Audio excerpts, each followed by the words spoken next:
നമസ്കാര സുഹൃത്തുക്കളെ, പച്ചച്ചക്ക food and ട്രാവലിന്റെ പുതിയൊരു വീഡിയോയിലേക്ക് എല്ലാവർക്കും ഒരിക്കൽ കൂടെ സ്വാഗതം. കണ്ടോ, ഇന്ന് ഞാൻ എന്ത് ചെയ്യാൻ പോകുന്നറിയോ? ഇത് കണ്ടപ്പോഴേ ഏറെക്കുറെ പേർക്കൊക്കെ മനസ്സിലായി കാണുമേ. ഇത് നമ്മുടെ ഈ നാട്ടു മാമ്പഴമാണ്. ഈ കോമ്പൗണ്ടിലെ തന്നെ മാവേലെ മാങ്ങയാണ്. നമുക്കിതൊന്ന് പുളിശ്ശേരി വെക്കാം, മാമ്പഴ പുളിശ്ശേരി. നമ്മുടെ മാമ്പഴ പുളിശ്ശേരിക്ക് വേണ്ടിയ ഫസ്റ്റ് മാങ്ങാപ്പഴം, ഇതിന് അരച്ച് ചേർക്കാനായിട്ട് അല്പം തേങ്ങ, അല്പം ജീരകം, തൈര്, മുളക്, കൊച്ചുള്ളി, വെളുത്തുള്ളി. ഇത് കടുക് വറക്കാൻ വേണ്ടിയാണ്, കടുക് താളിക്കാൻ വേണ്ടി. മഞ്ഞൾപ്പൊടി, അല്പം ഉലുവാപ്പൊടി, ഉപ്പ്, വെളിച്ചെണ്ണ ഒക്കെ എടുത്തിട്ടുണ്ടേ. ഉലുവാപ്പൊടിയൊക്കെ വേണ്ടിയവർ ചേർത്താൽ മതി. ഇപ്പം ഞാൻ ഈ കൊച്ചുള്ളിയും മുളകും വെളുത്തുള്ളിയൊക്കെ ഫ്രീസറിൽ വെച്ചിരുന്നതാണ് കേട്ടോ. അതുകൊണ്ട് അതിൻ്റെ കളറിനൊരു വ്യത്യാസം. അതൊന്നും കുഴപ്പമില്ല കേട്ടോ. നമുക്ക് ആദ്യമേ ഈ മാങ്ങാപ്പഴം ഒന്ന് പൊളിച്ച് ആദ്യം വേവിക്കണം. അതിനു വേണ്ടി ഞാനിത് കഴുകി എടുത്തുകൊണ്ട് വെച്ചിരിക്കുന്നതാണ്. ഉണ്ടോ, എല്ലാവർക്കും ഇഷ്ടമുള്ളതല്ലേ മാമ്പഴ പുളിശ്ശേരി. ഉണ്ടോ, ഇത് കഴിക്കാൻ കൊള്ളുന്നതാണ് കേട്ടോ. ഇത് പിന്നെ ലാസ്റ്റിൽ ഞാനിത് കഴിക്കും. അപ്പം ഇതുപോലെ ഇതെല്ലാം കൂടെ ഒന്ന് പൊളിച്ചെടുക്കട്ടെ. നമുക്ക് ഈ മൺചട്ടിയിലേക്ക് ഇട്ട് കൊടുക്കാം. അതുപോലെ ഇതെല്ലാം ഒന്ന് പൊളിച്ചെടുക്കട്ടെ. ഇതിൻ്റെ ഒരു മധുരവും എരിയും പുളിയും എല്ലാം കൂടെ ആകുമ്പോഴത്തേക്കും ഓക്കെ. അപ്പം മാമ്പഴം വേവാൻ ആവശ്യത്തിനുള്ള വെള്ളം കൂടെ ഒഴിച്ചു കൊടുക്കാവേ. അതിലേക്ക് നമ്മൾ പിളർന്ന് വെച്ചിരിക്കുന്ന മുളക്, കൊച്ചുള്ളി, വെളുത്തുള്ളി എല്ലാം കൂടെ ഇട്ട് കൊടുക്കാം. ഇത്തിരി കറിവേപ്പിലയും കൂടെ ഇട്ട് കൊടുക്കണം. ഉണ്ടാവും നമ്മുടെ ഫ്രഷ് കറിവേപ്പില. ഇതൊന്ന് കഴുകിയെടുക്കട്ടെ. ഒരു തണ്ട് കറിവേപ്പില ഇതിലേക്ക് ഇട്ട് കൊടുക്കാം. പിന്നെ ഇച്ചിരി ഉപ്പ് കല്ലും കൂടി ഇട്ട് കൊടുക്കാവേ.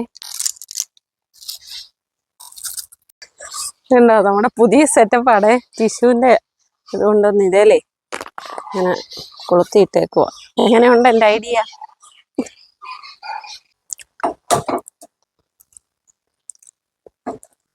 ഒന്ന് ഇളക്കി കൊടുക്കാം, എന്നിട്ട് അടച്ചു വയ്ക്കാവേ. എല്ലാവർക്കും മാമ്പഴപ്പുളിശ്ശേരിയൊക്കെ അറിയാം.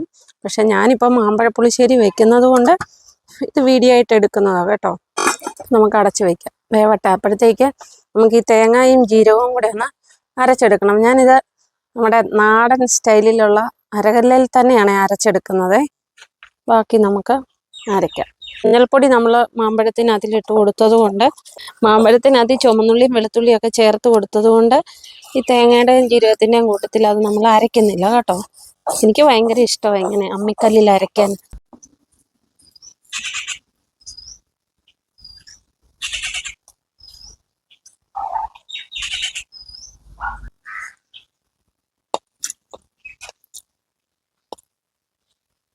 മാമ്പഴം വേവുമ്പോഴത്തേക്ക് നമുക്ക് ഈ തൈര് ഒന്ന് ഉടച്ചെടുക്കാവേ.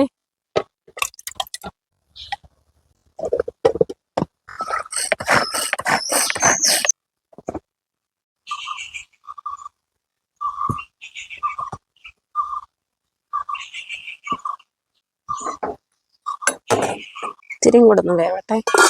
നമ്മുടെ മാമ്പഴമൊക്കെ നല്ലപോലെ വെന്തേ. ഇപ്പം നമുക്ക് അരച്ചു വെച്ചിരിക്കുന്ന അരപ്പ് ഇതിനകത്തിലേക്ക് ചേർത്ത് കൊടുക്കാവേ.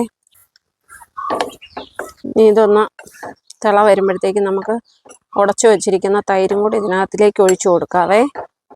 അരപ്പൊന്ന് ചൂടായി വന്നേ. ഇതിലേക്ക് നമുക്ക് ഉടച്ചു വെച്ചിരിക്കുന്ന തൈര് ഒഴിച്ചു കൊടുക്കാം. മാമ്പഴപ്പുളിശ്ശേരി എളുപ്പമാണ് വയ്ക്കാനായിട്ട്. പിന്നെ ഇതിന് ഈ കളർ ഇത്തിരിയും കൂടെ വേണമെന്നുണ്ടെങ്കിൽ കടുക് താളിക്കുമ്പോൾ ഇത്തിരി മുളക് പൊടിയും കൂടെ ചേർത്ത് കടുക് താളിച്ചാൽ മതി.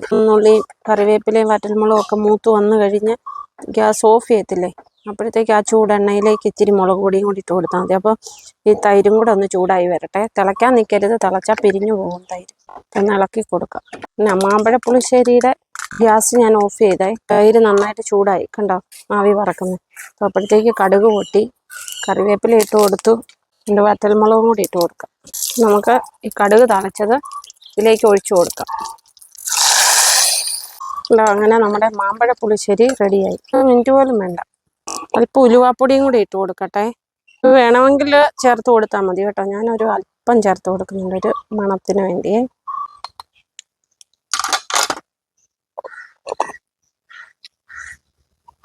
കണ്ടോ, ഇങ്ങനെ നമ്മുടെ മാമ്പഴ പുളിശ്ശേരി റെഡി. നല്ല ചൂട് ചോറിൻ്റെ കൂടെ ഇതും കൂടെ ഒഴിച്ച് ആ മാമ്പഴമൊക്കെ എടുത്തൊന്ന് അല്ല പീച്ചി ആ ചോറൊക്കെ ഇട്ടൊന്ന് ഇളക്കി ഇത്തിരി മീൻകറിയോ തോരനോ ഒക്കെ കൂടി കഴിക്കാൻ സൂപ്പറാണ്. അപ്പോഴേ ഇതിപ്പം ഞാൻ ടേസ്റ്റ് ചെയ്യുന്നൊന്നുമില്ല ഇപ്പം. അപ്പോൾ അടുത്തൊരു വീഡിയോയിൽ കാണാം. ബായ്.